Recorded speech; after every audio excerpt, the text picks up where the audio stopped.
ನಮಸ್ಕಾರ. ದೇಶದ ಸಮಸ್ತ ಜನತೆಗೆ ಗಾಂಧಿ ಜಯಂತಿಯ ಶುಭಾಶಯಗಳು.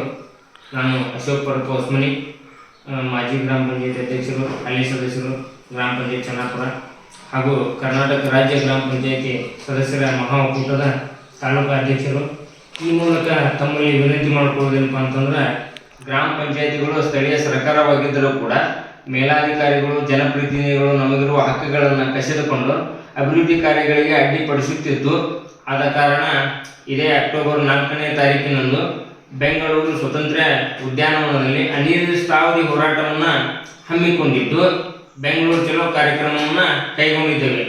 ಆದ ಕಾರಣ ನಮ್ಮ ಗ್ರಾಮ ಪಂಚಾಯಿತಿಯ ಜನಪ್ರತಿನಿಧಿಗಳಾಗಿರ್ಬೋದು, ಅಧಿಕಾರಿಗಳಾಗಿರ್ಬೋದು, ಸಿಬ್ಬಂದಿಗಳಾಗಿರ್ಬೋದು, ಈ ಒಂದು ಅನಿರ್ದಿಷ್ಟಾವಧಿ ಹೋರಾಟದಲ್ಲಿ ಪಾಲ್ಗೊಂಡು ಈ ಒಂದು ಹೋರಾಟವನ್ನು ಯಶಸ್ವಿ ಮಾಡಿಕೊಡ್ಬೇಕಂತೇಳಿ ತಮ್ಮಲ್ಲಿ ಮನವಿ ಮಾಡಿಕೊಳ್ಳುತ್ತೇನೆ.